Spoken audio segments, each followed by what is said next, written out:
everyone, welcome back to our third podcast. Today we are going to be talking about politics and kind of the role it has in Commander and how you can utilize it to help you win some games. Yeah, politics is one of the most important skill sets for a Magic player, and really is one of the big things I look at when I try to figure out how good a person is at playing Magic the Gathering. There's only so much you can do with the actual cards in your hand and the cards in your deck, and I think that being able to talk to other people and forcing your opponents to do other things for you is a big part of being able to play a deck well. Yeah, I mean, as budget players, if you're listening to this, possibly you like budget. If so, we can definitely utilize this as a tool to help us keep up with some of those decks that have Craterhoof Behemoth, Elvish Norns, like these big expensive cards that are really good. We can kind of be like, hey guys, that's an expensive card. Sounds weird, but that actually does usually work. Also good to note that in Commander, 4 players, there's a lot of communicating that goes around. So if you can communicate your points well, and you can kind of phrase sentences and make deals that benefit yourself more than other people, if you know how to do that, you can really put yourself a step ahead against the competition. Yeah, basically, imagine that all of your spells had an additional effect on them. Like your removal spells said, until your next turn, you have hexproof from this opponent. Politics can actually give you those effects basically by doing things like, hey, I will remove this other person's piece if you just don't target my stuff. You don't attack me. You don't do something to me. Like, we're buddies right now, you know? Yeah, the best line is, we're cool right now, right? Yeah. And if you hear yeah, then you can probably have a pretty fun turn. I think that's one of my favorite lines when actually playing in Commander. Yeah. But yeah. I forgot where we were going. I just cut that part. Yeah. So there are 3 main kind of ideas and ideals that we have. Maybe not ideals. Let's reset that. What do we want to say? Ideals? Kind of. 3 main points? No. So there are 3 main pillar stones to the politics in Commander as we see it. So Sasha, if you want to... Yeah, so when we were talking about this topic earlier, Colton and I was kind of coming with these topics. 3 big ones that we thought of was the threat of something happening, threatening somebody with something, and making deals with people.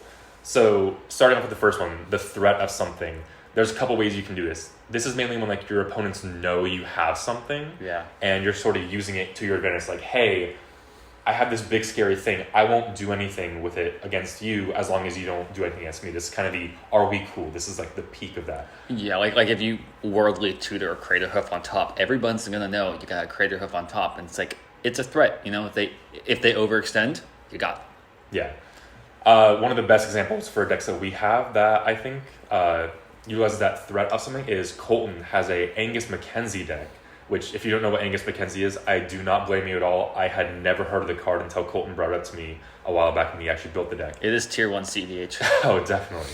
But it's a reserve list card, which is part of the reason why you don't see it anymore. But it's 3 mana banned for a creature that says, pay 3 mana, tap Angus Mackenzie, fog. That's basically all it says. And that's all it needs to say. Yeah. But I think that's one of the most powerful things about it, because you politics so well when you play that deck. Yeah. People don't like to overextend in Commander because then it leaves you vulnerable. It's a pretty common theme. And so I have a Planeswalker tribal deck. I don't want my Planeswalkers to die. I would like to ultimate, and I would like to take infinite turns with Planeswalker loyalties. There's nothing wrong with that. But people do not want to swing out, because if I fog, they're left open for a crackback. And so if they want to swing at me, I'll be like, hey, are you sure you want to swing at me? I will fog and you'll be open. Most of the time, when you word it like that, people at least second guess. Even if they're not going to change their answer, they'll second guess. And the bigger thing that you can use is I can activate Angus Mackenzie on any turn I want. So, someone's attacking Sasha, he's going to die or he's going to get really low, or puts him in a spot he doesn't want to be. I can be like, hey, Sasha, I'll pay 3 mana. Don't attack me next turn.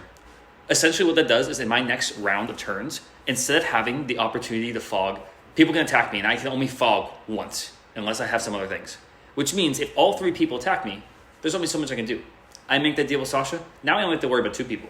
That's a lot easier. Yeah, with that politics, you're able to effectively bank a fog. Yeah. And you're effectively saying, I'm going to fog against Sasha next turn by fogging for Sasha this turn. I think the win percentage of that deck is pretty high just on politics alone. Now, it has like the free spells. It has Psych Rifts. It has It's a very good deck, but every single time I play against that deck, I'm the only one who it feels like knows what's going on. And Colton always flies under the radar because no one wants to waste their turn when they know Colton's just going to fog. No. Especially when you're playing against random people. This is obviously different when you're playing with your friends, a big play group that you've played I don't with a play long the time. deck around people that know it because it just turns to a 3v1 until I die and then I watch the game, which is not as fun. Yeah, but when you're playing with a lot of random people, especially like your LGS, there's like a ton of people with which most of them you might not know super personally, you might not have played against them a ton. These sort of politics can come a lot more into effect. There's also I'm not going to say no. There's not a lot of Legends cards that are actively used as a commander for a real purpose. I would say a lot of them are like, this is funny. Let me play Chromium and give my guys +0/2. Like, cool. Or Arcades, excuse me. That's like, all right, cool. But Angus is actually really good. Angus is extremely good. He's very unique in his way. And Yeah. he's also one of the archetypes that I think you absolutely need to play politics with. Angus is sort of built as a Pillow Fort commander. Pillow Fort and Group Hug are the two things where I think the way you politics is almost more important, if not equally important, as the cards in your hand. Oh, definitely. I mean, in Angus, I run Ghostly Prison. I run Propaganda. I run the Sky Guard guy, the Clue card, that Suppressor Sky Guard, whatever. Yeah. I want no one to even look my way. And if they look my way, they're going to lose a lot of stuff to de-incentivize them. It's kind of like fake goad. Like, you're going to have to attack someone else, not me. Yeah, so circling back to that main point, this is the threat of that fog is kind of preventing other things from happening for him. Yeah, definitely. The threat is very real. Just be careful with how you threaten. If you become too trigger happy with threats, it's probably not going to work out because people will probably just be like, all right, I'm done with this guy. Let's kill him. In Angus Mackenzie, I'm usually a pretty loud character, I'd say. I'm pretty vocal. I am a little bit quieter with that deck. I don't know if you've noticed because I definitely do notice. Yeah, you kind of just sit there, no one looks at you, try not to draw attention to yourself, which is part of having the threat of something. Yeah, and you also just a quick little, wait, Avengers Zendikar on his side of the board? That's really good. Boom, I step away. I drop a little piece, everyone thinks on it. It's enough that people start to look other ways, and they're not looking at me. Yeah. I think in a commander table, if you start to talk too much, people start looking at you more because you're talking. Everyone's always looking at the person who's talking, trying to make eye contact with someone who's talking. It's natural human behavior, no? But if you're talking too much, that almost gets into the other part where you're threatening instead of having a threat of something, you know? Yeah. What's the next one? I think we the next one I just mentioned that was threatening with things. This is sort of... That's your style more than mine. I like to sit back style. And look pretty, and you like to be like, I'm going to kill you. Yeah, so Colton's way of politics is the threat of something with that Angus Mackenzie in the fog. My way of threatening, the perfect deck for this is my Mogar deck. You absolutely hate that deck. I hate it. I will say that the deck was toxic when I first built it. It's been getting better. I've been working on it. It's not quite as bad anymore. Angus would be toxic too if it weren't Planeswalker Tribal. Not, it's such a bad archetype. Yeah, but Mogar is so good in the archetype that's in. It's like, it's so annoying. Every time there's a threat of like, he can just kill my commander, fake reanimate, like put a spell underneath a 3/3, and kill my commander. So I cast him. Commander attacks, dies. Cast, commander cast, dies. And it's like, what am I supposed to do? Yeah, so if that was the threat of something, these things are kind of threatening where the big things with these are you have removal spells and big creatures, big tramply creatures. Those are your things to threaten with, where it's like, I could kill you just by swinging at you whenever I want. Do stuff for me. Help me out, and I won't kill you. You know, when you have someone in your pocket like that, that's the ideal scenario. You mentioned this earlier when we were talking off podcast. When you're playing an Athreos deck and someone is at 2 life and you say, do you want to pay 3 life or let this come back to my hand? Yeah, you're asking them a question that like they can't answer. So your they kill can't spell, pay the 3 life. Yeah. Your kill spell is similar. It's like, here, I'm going to kill your creature, or you let it go through and I'll kill his creature.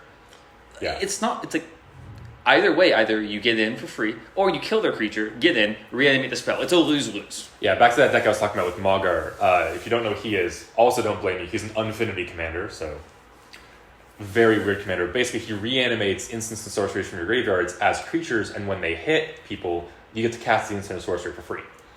So a lot of that spell is removal spells, and I can talk to people that see it on the board. They have like 1 or 2 blockers, and I can be like, okay, I have removal spells in hand. I can kill your blockers, and I'll get in anyways. Or you can just let me in. That's the threatening part, where it's like, let me do this, or I'm going to screw with you. I'm going to screw with your plan. And a lot of commander players are greedy. They just want to progress their plan as much as they can, as fast as they can. I mean, why do you think Ristic, Study, and Smother and Tithe are so expensive? Yeah, no one pays their taxes. People want to just keep doing their own thing. This sort of threatening thing is like, okay, you can let me do what I want, or you can pay your tax of losing your creature and forcing me to use this removal spell, you know? It's very effective. I would say it's probably a little bit more effective than my strategy that I like to do, but it's more demanding. You need to have stuff to back up, or I can. You need to actually have bite to your bark. Yeah. Exactly. The threatening point, you can be all bark, 0 bite. That's the entire point of it. There are so many turns in that Angus Mackenzie deck, I don't even see you fog for an entire turn cycle, nope. But everyone, when they go to their turn, they're like, I don't want to attack Colton, he's just going to fog. Or I just put the little seed out there, like, at the end of my turn, like, if anyone attacks me, good chance something happens. I don't say what it is. It could be a kill spell. It could be a Psych Rift to Fairy's Protection. Or it can fog. I have a lot of different things in the deck. Nobody knows. Yeah. That's the thing. Having some sort of, with those threatening things, having something to eventually back up your bark with a bite is very important eventually, as I had this reputation for a while where I would have too much bark, 0 bite, and I would just never believe it. People stopped believing me. People stopped making deals with me, which, fair enough, they shouldn't. And it took me quite a while in that same playgroup to actually regain my trust with people, for people to start making deals with me again when I actually started backing things up again. As much as people say outside of game things don't affect, or the games don't shift, like something that happens in one game won't affect the next game. It's not true. It does. Yeah, people will actually absolutely remember that time when you lied about having a certain spell or something, and they won't believe you the next time. It's just how it works. Yep. That's another whole topic about keeping your word. That's an entirely separate podcast. Yeah, we can do an entire another thing on that. I have had games where I will actually die because I'd rather keep the word for the next future games. Even though I have a counter spell, I said I wouldn't counter the next spell, and they overrun. And it's like, I can counter it, but I said I wouldn't. Yeah. You are the other end of that, where I have never once seen you break a deal, I don't think. Nope. Deals get you far. Politics is all about deals. So why do you think people make a lot of deals with me? Because I always hold up my hands. You will die for the deals, yeah. I will. Yes. It's critical. It's so important.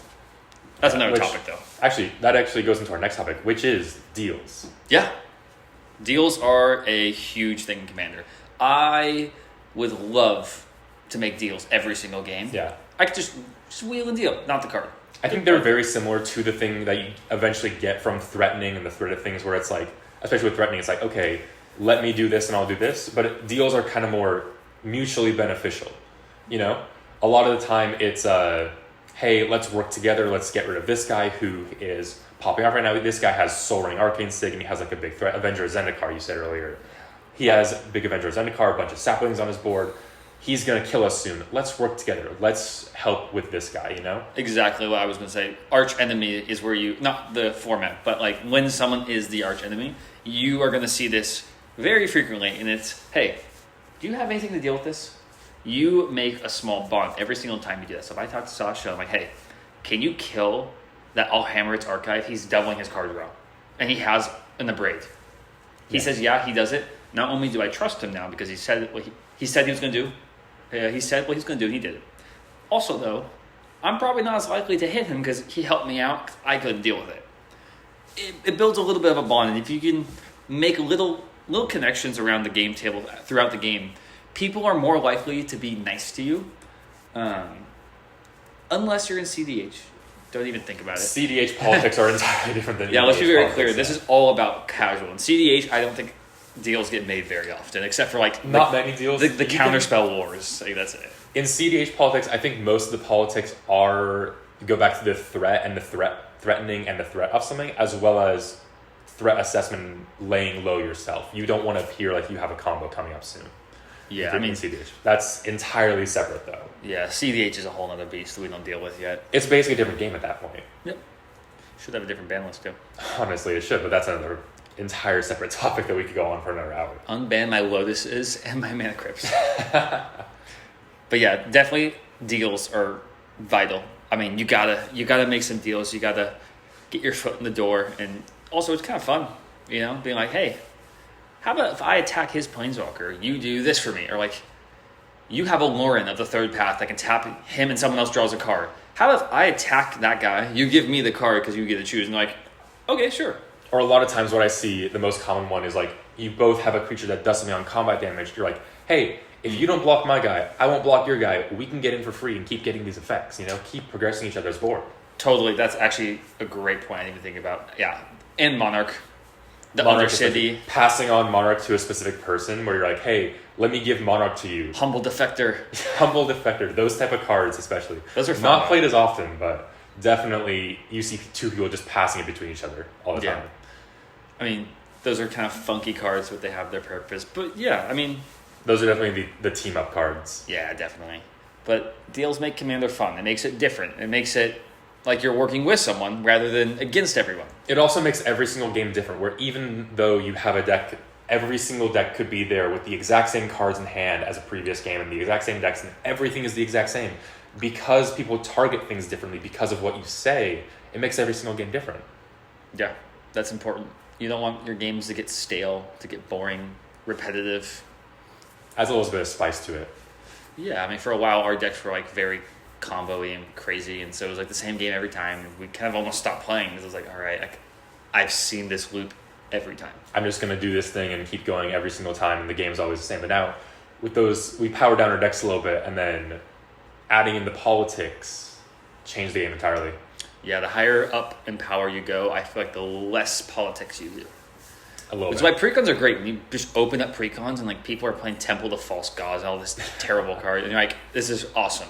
We get 14 turns and more deals are made in those 14 turns than almost any other power level, I'd say. Yeah. Well, I think that kind of wraps up the three kind of pillar stones. Yeah. I think we can go into some more stuff in different podcasts if we want to, like threat assessment and CDH politics. But yeah, I mean, we'll have a whole podcast probably on unbanning Hull Breacher. That's your topic. But Unban Hull Breacher. That's your hot take. I think you mentioned it in previous podcasts too. It's your take forever on Magic. You'll die on that hill. I will die on that hill. I will make that a deal. Make a deal with Wizards of the Coast. Yeah. All right, well, until next time, we will see you guys later. Yeah, we'll see you later, guys.